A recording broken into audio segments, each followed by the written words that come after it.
मैं एक शॉर्ट में एक कहती हूँ कि I am N academician by profession and sports person by passion. Graduation की, मास्टर्स किया मैंने फिर जवाहरलाल नेहरू यूनिवर्सिटी से हिस्ट्री में, फिर एमफिल किया और फिर अभी पीएचडी मेरा मई में इसी साल मैंने अपना डॉक्टरेट जमा किया। देश जैसे चाइना हो गया, यूरोप के बहुत सारे देश हैं, उनमें इटली हो, चाहे जर्मनी हो, चाहे पेरिस हो, इंडोनेशिया के अंदर जहाँ के एशियन गेम्स में मैंने 2018 का मेडल लिया, दुबई के अंदर मैंने 3 बार टूर्नामेंट्स खेले और वहाँ मैंने बहुत सारे मेडल्स जीते। इसी साल जून के महीने में ट्यूनेशिया, जो एक नॉर्थ अफ्रीकन कंट्री है, वहाँ हमारा टूर्नामेंट था, वहाँ मैंने डिस्कस थ्रो में अभी मेडल लिया। एशियन गेम्स का जो मेडल था मेरा, किसी बहुत बड़े टूर्नामेंट के प्लेटफॉर्म पे मेरा पहला मेडल था वो, ठीक है। उससे पहले मैंने मेडल जीते थे, लेकिन एथलेटिक्स में 3 tournaments, Asian games, world championship और ओलंपिक, ये 3 सीढ़ियाँ होती हैं। जिस खिलाड़ी ने ये तीनों पा लिए फिर वो उसका सफ़र कामयाब हो जाता है। तो एशियन मेरा पहला था 2018 का, जब मेरा वो मेडल मैंने जीता था, और मुझे बहुत देर तक विश्वास ही नहीं हो रहा था। मेरी दीदी गई थी मेरे साथ एज एस्कॉर्ट, और मुझे उस वक्त जब तक मेडल जाके मैंने नहीं ले लिया, मुझे ऐसा लग रहा था कहीं कुछ गड़बड़ तो नहीं, मैंने कुछ गलत तो नहीं सुन लिया। मतलब वो खुशी थी एक तरह से, और बहुत देर तक वो कायम रही। डॉक्टर निधि मिश्रा जी के साथ एक खास मुलाकात।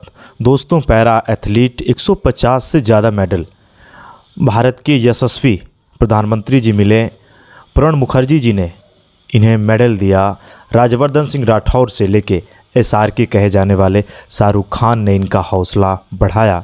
एक खास मुलाकात।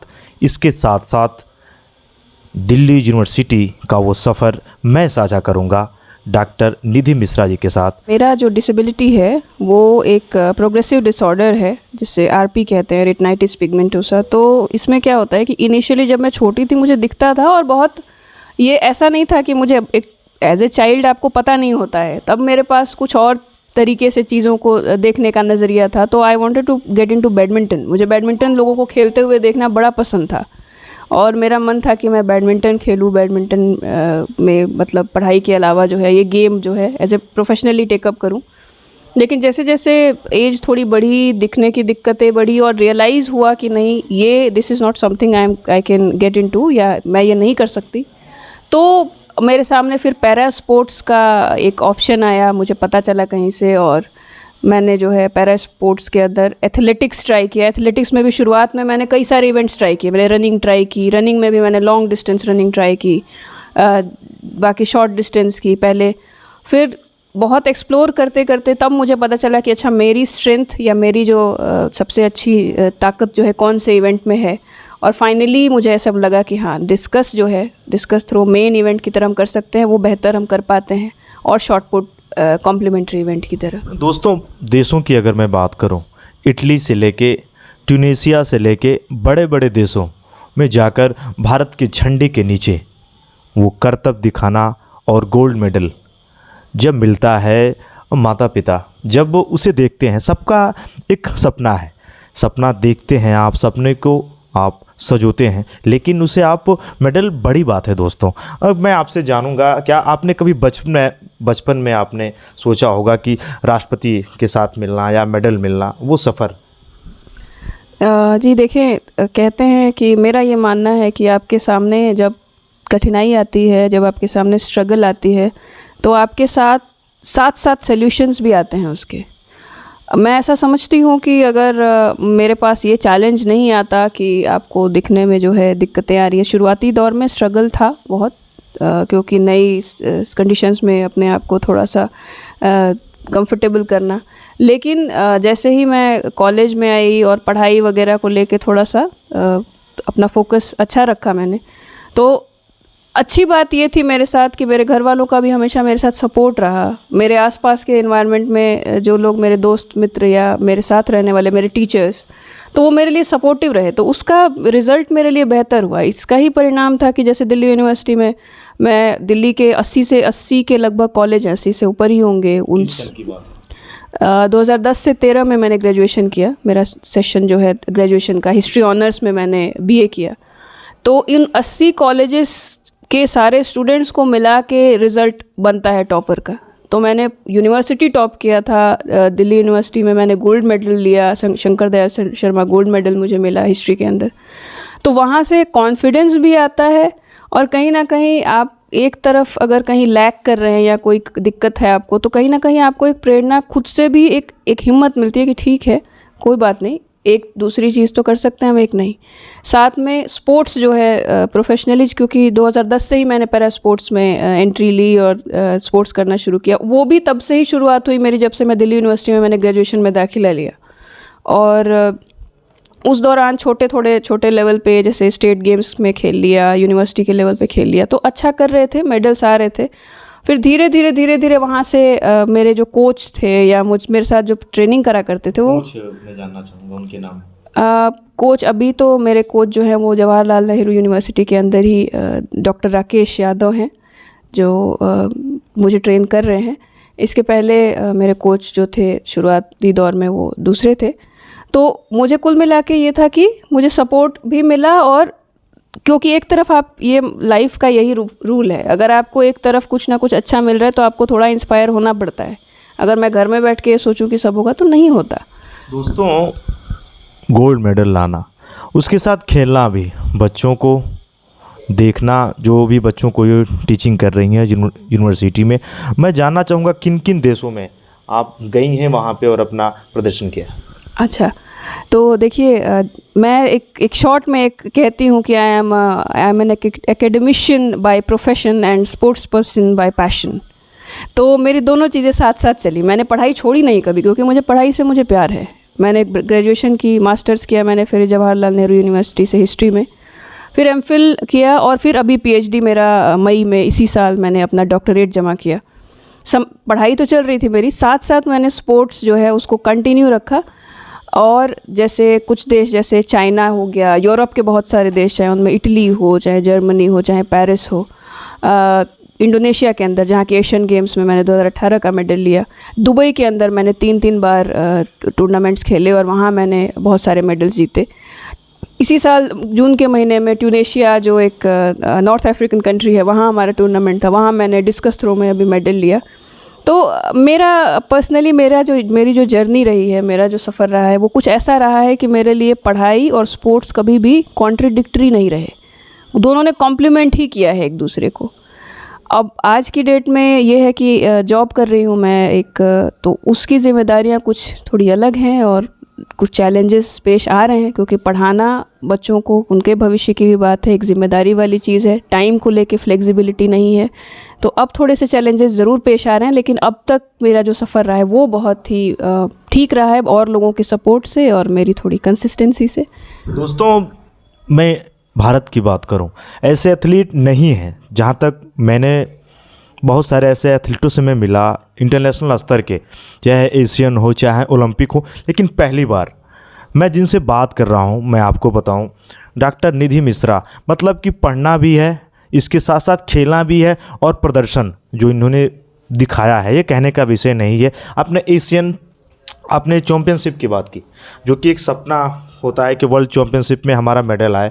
मतलब दुनिया का कोई भी ऐसा खिलाड़ी हो, अगर वर्ल्ड चैम्पियनशिप में उसका मेडल लग गया तो उसका जीवन धन्य हो गया, उससे बड़ा उसके बाद ओलंपिक ही है। लेकिन मैं आपसे जानूंगा, जैसे आप दिल्ली में आप इस समय जॉब कर रही हैं, बच्चों को पढ़ा रही हैं, राजस्थान है, हरियाणा है, ऐसे बहुत सारे राज्य हैं जो कि प्रमुखता देते हैं कि निधि जी का तो मेडल आ गया तो ठीक है, हम आपको थोड़ा सा फ्रीडम दे रहे हैं कि आप खुल के खेलें, प्रदर्शन करें।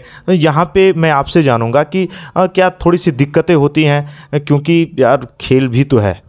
जी, देखिए, अपने आप में कोई भी काम आप करते हैं, ये मानना है मेरा कि आपको फुली डेडिकेटेड होना पड़ता है उसके लिए। स्पोर्ट्स मजाक नहीं है। प्रोफेशनली जब आप इतने बड़े लेवल पे, अगर मैं उम्मीद करूं कि मुझे ओलंपिक में मेडल चाहिए, मुझे वर्ल्ड चैम्पियनशिप में मेडल चाहिए, तो मुझे उस लेवल की डेडिकेशन देनी पड़ेगी उस स्पोर्ट्स के लिए।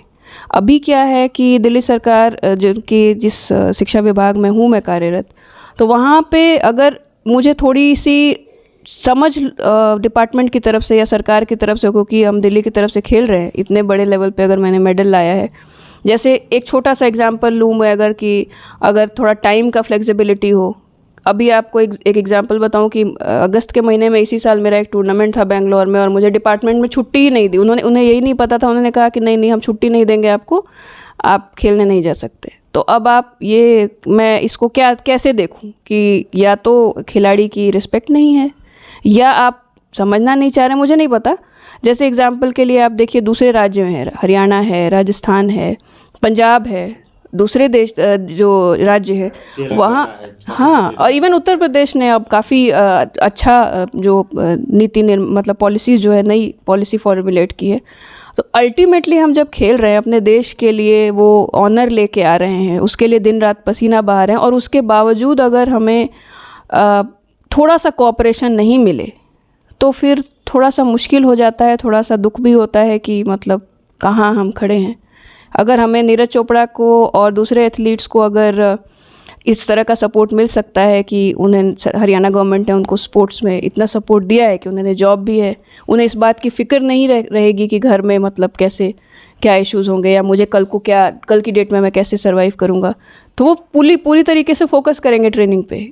इन माय केस मुझे दिल्ली सरकार की तरफ से कोई स्पोर्ट्स कोटे की जॉब तो मिली नहीं, और अगर जो मैंने अपनी मेहनत लगन से अगर मैंने अपनी एक जॉब ली भी है, तो मैं बस इतना अगर उम्मीद कर रही हूँ कि मुझे थोड़ा कोऑपरेशन दे, ताकि अगले 2 साल, सिर्फ 2 साल है ओलंपिक्स में, 2 साल भी पूरे नहीं है, बहुत कम है। तो एक दिन की मेहनत, एक दिन की जो खिलाड़ी है वो समझ सकता है कि एक दिन की मेहनत कितनी इम्पोर्टेंट है। तो अगर थोड़ा कोऑपरेशन होगा तो मैं इस बात की गारंटी दे सकती हूँ कि मैं ओलंपिक में मेडल लाऊंगी अगला। दोस्तों, मैं आपको बताना चाहूँगा, कॉमनवेल्थ की एक छोटी सी बात मैं बता रहा हूँ। एशियन गेम्स और ओलंपिक को छोड़ दें, कॉमनवेल्थ के लिए मुक्केबाजी हो या तीरंदाजी हो या फिर रेसलिंग हो, ये छोटे छोटे इवेंटों के लिए भारत सरकार खिलाड़ियों को 2-2, 3-3 साल जर्मनी, हंगरी, बुल्गारिया भेज देती है। लेकिन इन खेलों में जो कि विदेशी खिलाड़ी आते हैं, उनके सामने लड़ना, जो उनको सुविधाएं हैं, आप जानते हैं, ये कहने का विषय नहीं है। मैं कोई ये नहीं है कि मैं कुश्ती को या फिर मुक्केबाजी को कह रहा हूँ, लेकिन जो उनको सुविधाएं मिल रही हैं, आप देख भी रही हैं, ये कहने का विषय नहीं है।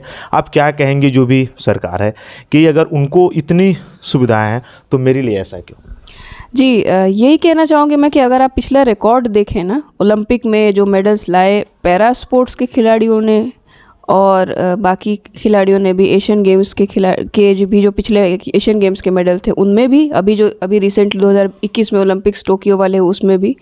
तो मैं बस ये कहना चाह रही हूँ कि जो खिलाड़ी आखिर बाहर जाके देश के लिए अगर कुछ आप कर रहे हैं, नाम कर रहे हैं देश का, तो दोनों की ट्रीटमेंट में डिफरेंस क्यों है ना? दोनों के साथ जो आप, क्योंकि भेदभाव क्यों?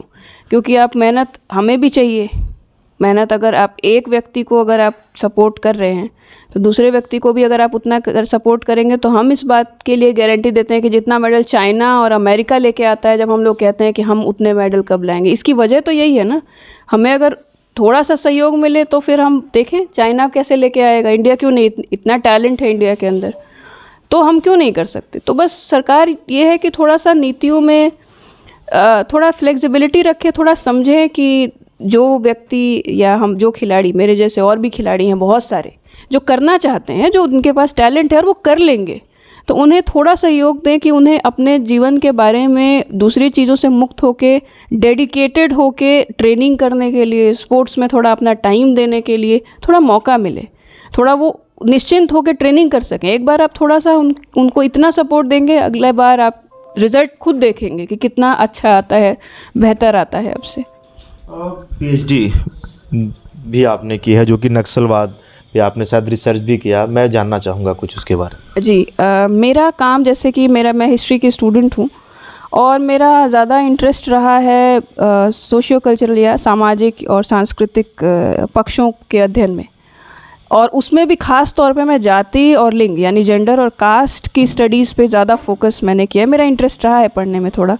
तो पीएचडी के अंदर मेरा जो काम है वो नक्सलवाद जो है उसका कैसे बिहार के अंदर, जो सेंट्रल बिहार है उसके अंदर कैसे राइज होता है, जाति से उसका क्या संबंध था, क्या नक्सलवाद का जातीय स्वरूप भी था, और अगर था तो उसके क्या परिणाम हुए, क्या प्रभाव हुआ। और आप अगर थोड़ा बहुत जो लोग समझते हैं, बिहार के अंदर जो रणवीर सेना का उदय होता है और इतनी सारी हिंसा होती है बिहार के अंदर, आज की डेट में भी जो बिहार के अंदर बहुत हद तक पिछड़ापन है, उसके पीछे क्या कारण रहे, क्या नक्सलवाद का किसी भी तरीके से इससे संबंध था, ये सारे प्रश्न मेरे थीसिस का हिस्सा थे और इस पे मैंने रिसर्च काफ़ी की है। एमफिल भी आपने की, थोड़ा सा मैं जानना चाहूँगा, भोजपुरी की भी आपने बात की जब मैं आपसे बात कर रहा था। जी, तो मेरा एमफिल का डिग्री जो है, मतलब एमफिल का जो काम है, जो मेरा रिसर्च है, वो क्या है कि मेरा फोक सॉन्ग्स के ऊपर, भोजपुरी, क्योंकि मैं भी इसी क्षेत्र से हूँ, आपको पता है मैं बिल्कुल शुद्ध भोजपुरी बोलती हूँ, मुझे बहुत पसंद है अपनी भाषा। और इसके बारे में मैंने जब मास्टर्स कर रहे थे तभी मैंने सोचा था उसी दौरान कि अच्छा, अब जब हम गांव आते थे, कुछ कुछ बातें, कुछ कुछ कहावतें जब गांव पे बड़े बुज़ुर्गों से सुनते थे, तब मुझे लगता था कि इसके बारे में कुछ क्यों ना काम किया जाए। कई बार मैंने देखा कि यहाँ पे जब गांव में वो बुज़ुर्ग जो महिलाएं हैं, वो लोग आके वो चक्की वगैरह चलाती थी या खेतों के आसपास गुजरते हुए वो गीत गाती थी, तो मुझे बड़ा इंटरेस्टिंग लगता था हम सुन के कि अच्छा, इसमें भी कुछ ये क्या क्या कह रहे हैं। तो जब एमफिल में आए तो मैंने लोकगीतों का पूरा एक संग्रह उठाया, मैंने उनको पढ़ना शुरू किया और फिर उसके बाद मैंने अपने काम में ये दिखाने की कोशिश की है कि लोकगीत सिर्फ गाने की तरह नहीं होते। लोकगीत एक ऐसा टूल है, एक ऐसा हथियार है, एक ऐसा आप कहें कि उपचार है जो समाज में, ख़ास तौर पे औरतों के लिए आप अगर देखें तो उसने जो सप्रेशन है औरतों का, मतलब औरतों के साथ अगर किसी तरह का भेदभाव हो रहा है, अत्याचार हो रहा है, उसको भी बयान करने का बिल्कुल स्पेस देता है और किसी तरीके का अगर उनको खुशी है उसे भी बयान करने का मौका देता है। सेम होता है, जैसे आप भोजपुरी सॉन्ग्स को पढ़ेंगे तो उसमें आपको मिलेगा हर जाति में औरतों का भी आप रिप्रेजेंटेशन, औरत घर में बैठ के भी चक्की पीस रही है तो वो बताएगी, है ना, और उसके साथ किस तरह का भेदभाव हो रहा है। अगर वो अपने पति को मिस कर रही है तो उनके ऊपर भी है कि भाई पहले के ज़माने में कैसे दूर चले जाया करते थे, तो उनको क्या क्या दिक्कतें। आप बहुत गहराई से जब लोकगीतों को पढ़ेंगे तो आपको उसमें समाज का आईना मतलब आपको दिखेगा। तो मेरा काम ऑलमोस्ट इस तरीके से है कि कैसे लोकगीतों में जाति और लिंग दोनों को आप देख सकते हैं और किस तरह से समाज को समझ सकते हैं। ऐतिहासिक, ऑफ कोर्स मेरा हिस्ट्री सब्जेक्ट है, थोड़ा ऐतिहासिक दृष्टिकोण से लिखा है मैंने, लेकिन मोर और लेस ऐसा ही है काम मेरा। इंटरनेशनल इवेंट में काफ़ी मेडल आप लाई हैं, लेकिन अगर मैं जानना चाहूँ कि डॉक्टर निधि मिश्रा कुछ जो भी देश आप गई उस मेडल को भूल नहीं सकती, यार मैंने जो मेडल लाया अपने स्मृतियों में मुझे सजो के रखना है, वो सबसे खास सबसे खास देखिए, एक बात मैं आपसे कहूँगी कि जब भी आप जो चीज़ पहली होती है, पहली इन द सेंस कि किसी बड़े, जैसे एशियन गेम्स का जो मेडल था मेरा, किसी बहुत बड़े टूर्नामेंट के प्लेटफॉर्म पे मेरा पहला मेडल था वो, ठीक है। उससे पहले मैंने मेडल जीते थे, लेकिन एथलेटिक्स में 3 tournaments, Asian games, world championship और ओलंपिक, ये 3 सीढ़ियाँ होती हैं। जिस खिलाड़ी ने ये तीनों पा लिए फिर वो उसका सफ़र कामयाब हो जाता है। तो एशियन मेरा पहला था 2018 का, जब मेरा वो मेडल मैंने जीता था और मुझे बहुत देर तक विश्वास ही नहीं हो रहा था। मेरी दीदी गई थी मेरे साथ एस एस्कॉर्ट, और मुझे उस वक्त जब तक मेडल जाके मैंने नहीं ले लिया, मुझे ऐसा लग रहा था कहीं कुछ गड़बड़ तो नहीं, मैंने कुछ गलत तो नहीं सुन लिया। मतलब वो खुशी थी एक तरह से और बहुत देर तक वो कायम रही। उसके बाद ये होता है कि आप थोड़ा सहज हो जाते हैं कि हाँ ठीक है मैं कर सकती हूँ। अब मुझे लगता है कि नहीं, अब अगला टारगेट ओलंपिक है, वहाँ लेके आना है मुझे।